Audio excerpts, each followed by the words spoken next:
Common pattern वाला test बन जाएगा तो इससे फायदा किसका होने वाला है? जो प्राइवेट कोचिंग सेंटर चलते हैं क्या उनमें हर कोई जा पाता है? क्या आपको फीस पता है एनईटी और जेईई मेंस की कोचिंग की कितनी होती है? लाखों रुपए में होती है। गवर्नमेंट यूनिवर्सिटी में बच्चे एडमिशन लेने आ रहे हैं, एक वजह से आ रहे हैं कि इनके पास लाखों रुपए नहीं है देने को। अगर ये यहाँ पढ़ने आ रहे हैं तो क्या ये वहाँ से पहले कोचिंग ले लाखों रुपए की और उसके बाद यहाँ पढ़ने आए? हमारे साथ साहिल हैं, इस प्रोटेस्ट को लीड कर रहे हैं। साहिल, सरकार कह रही है कि आप शिक्षा पे इतना ध्यान क्यों दे रहे हैं? पकौड़े तलिए, थोड़ा रोजगार बनाइए इस देश में। देखिए क्या बोलते हैं, अगर पकौड़े तलने वाला या चाय बनाने वाला हर इंसान ही प्रधानमंत्री बनता तो हम तो खुशी राजी खुशी वो प्रोफेशन लेते। मगर बात यह है कि ऐसा होता नहीं है। पकौड़े तलने वाले भी इसी बढ़ती महंगाई के शिकार हैं, चाय बनाने वाले भी इसी बढ़ती महंगाई के शिकार हैं। और उनकी हालत स्थिति चाहिए कितना ही इस चीज़ को रोमांटिसाइज कर ले या कुछ भी कर ले, लोगों को बहका लें कि हर कोई उस पद तक पहुंच सकता है, तो ज़रूर हर कोई पहुंचने की कोशिश करता। मगर स्थिति ये है कि लोग पहुंचने की कोशिश भी नहीं करते क्योंकि उन्हें पता है ऐसा हो ही नहीं सकता। सीयूईटी से समस्या क्या है आपको कि अब सरकार ने कॉमन टेस्ट लगा दिया है, जिस भी कोर्स में जिसको भी लेना हो एक एग्ज़ाम पास करिए और ले लीजिए एडमिशन। देखिए सीयूईटी से हमें कोई ऐसी समस्या नहीं है। सीयूईटी की कुछ अलग खामियां हैं, वो अलग बात है। ये जो प्रदर्शन है वैसे ही सीयूईटी के खिलाफ नहीं है, उसके मिसमैनेजमेंट के खिलाफ है। ओके। मगर सीयूईटी पे भी दो बातें अगर मैं कहूँ तो सीयूईटी इन्होंने एक सेंट्रल यूनिवर्सिटी का एग्ज़ाम तो बना दिया, और कहने में सुनने में वो बड़ी अच्छी बात लगती है कि सबके लिए एक होगा।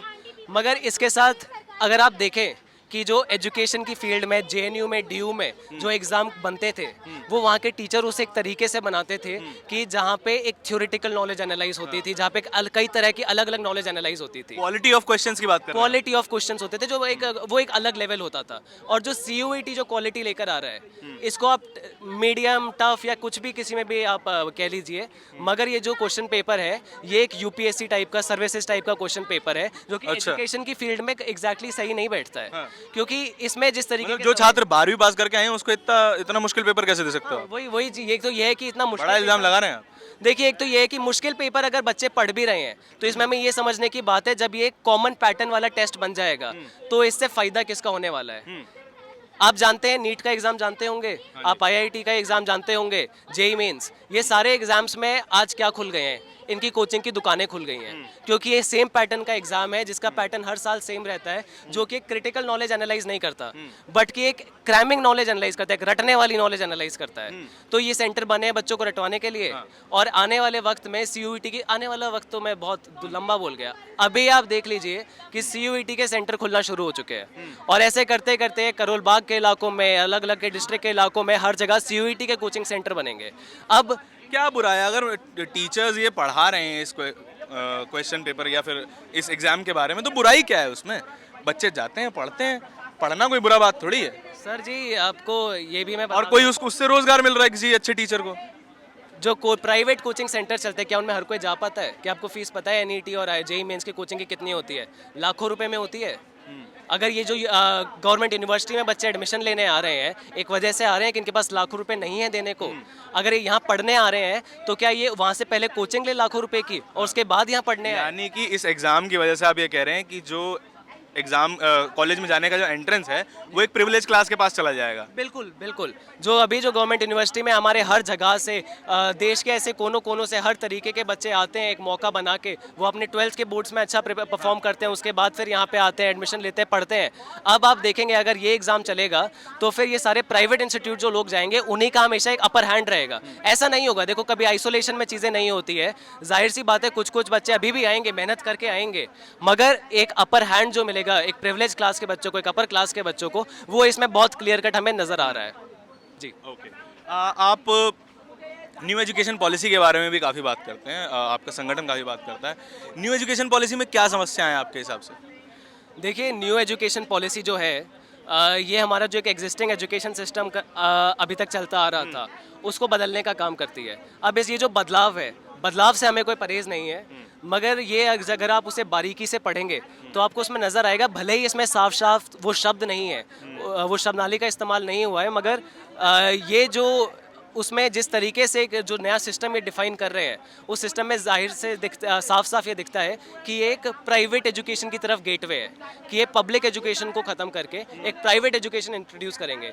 एनईपी के एक चीज़ है कि जैसे board of governors her college के होंगे, बोर्ड ऑफ गवर्नर्स में जो लोग जिनके पास पैसा है वो यूनिवर्सिटी में स्टेक्स ले सकते हैं, और ये बोर्ड ऑफ गवर्नर्स डिसीजंस लेंगे अपने हिसाब से कि यहाँ पे किस तरीके का फीस होना चाहिए, क्या इंफ्रास्ट्रक्चर होना चाहिए। अगर एक बोर्ड ऑफ गवर्नर ये डिसीजन लेने लग गया जिसमें किसी भी तरीके के लोग बैठे जो कि गवर्नमेंट के भी है, प्राइवेट के भी हैं, तो जाहिर सी बात है ये एक अपने प्रॉफिट के लिए भी काम करेंगे एक पॉइंट पे, और ये फीस बढ़ाएंगे। और मतलब देखिए, जनता को तो प्राइवेट चीज़ें ज़्यादा पसंद आती हैं, है ना। प्राइवेट क्या कहते हैं, प्राइवेट हॉस्पिटल ज़्यादा पसंद आता है, प्राइवेट बसेस, प्राइवेट ट्रांसपोर्ट ज़्यादा पसंद आता है। तो प्राइवेट नौकरी और प्राइवेट कॉलेजेस पसंद क्यों नहीं आ रहे? देखिए, जनता को प्राइवेट इसलिए पसंद आता है क्योंकि वो चमकता ज़्यादा है, दमकता ज़्यादा है, उसमें सर्विस भी अच्छी है। मगर दूर से खड़े होकर मैं एक बिल्डिंग को पसंद कर सकता हूँ, बहुत अच्छी भी लगती है, मगर उसके अंदर मैं जा नहीं सकता। मगर पब्लिक इंस्टीट्यूशन में, पब्लिक हॉस्पिटल्स में जितने भी पब्लिक के वो हैं उनमें मैं जा सकता हूँ क्योंकि वो अफोर्डेबल हैं, क्योंकि उतने पैसे हैं मेरे पास, मैं उधर जा सकूँ। अगर आप ये कह रहे हैं कि प्राइवेट नौकरी हर किसी को पसंद है, तो क्यों लोग मर रहे हैं इतना यूपीएससी का एग्जाम देने के लिए? क्यों लोग क्या बोलते हैं गवर्नमेंट नौकरी सिक्योर करना चाहते हैं? प्राइवेट इंस्टीट्यूशन भले ही एग्जिस्ट करते रहे और वो बेशक अच्छे भी हैं, मगर ये है कि उनमें जितने वो अच्छे हैं उतने उनके ज़्यादा पैसे लगते हैं, और लोग बस उन्हें बाहर से देखते हैं, उनमें अंदर जा नहीं पाते सर। ठीक है, जो वोकेशनल ट्रेनिंग के बारे में बात करता है न्यू एजुकेशन पॉलिसी, वो भी ठीक नहीं है। देखिए, ऐसा नहीं है कि सारे ही पहलू किसी चीज़ के गलत हो जाते हैं। अगर वोकेशनल ट्रेनिंग के बारे में बात हो रही है, जिन लोगों को रिक्वायरमेंट है तो उसके लिए सही है, मगर वोकेशनल ट्रेनिंग भी जो होगी वो उस एक प्राइवेट उस पर नहीं चलनी चाहिए, वो एक गवर्नमेंट मॉडल पे ही चलनी चाहिए, उसकी फ़ीस भी कम होनी चाहिए। अगर किसी भी तरीके की ट्रेनिंग और एजुकेशन एक सब्सिडाइज रेट पे चल रही है, जिसमें कुछ खर्चा गवर्नमेंट ले रही है और छात्रों के लिए एक्सेसिबल बना रही है, उससे हमें परहेज़ नहीं है। मगर जो ये एनईपी है, ये एक ऐसा गेटवे खोल देता है जिससे प्राइवेट प्लेयर्स एजुकेशन की फील्ड में एंटर कर पाएंगे ज़्यादा से ज़्यादा, और जो ये हमारे एग्जिस्टिंग गवर्नमेंट कॉलेज हैं, यूनिवर्सिटी हैं, इनके अंदर भी एंटर कर पाएंगे। तो हमें इस चीज़ से परहेज़ है। शिक्षा को लेकर आंदोलन इस देश में बहुत ही कम होते हैं, शिक्षा पर बात बहुत कम होती है, और वो इसलिए क्योंकि जनता वोट देते वक्त शिक्षा पर वोट नहीं देती। अक्सर लोकतंत्र में यह कहा जाता है, राजनीति में यह कहा जाता है कि जनता को वही मिलता है जो जनता मांगती है। जनता शिक्षा मांगेगी, उनको शिक्षा मिलेगी, जनता हॉस्पिटल मांगेगी, उन्हें हॉस्पिटल मिलेंगे। तो सोचिए आपको चाहिए क्या, और सोचकर मांगे रखिए।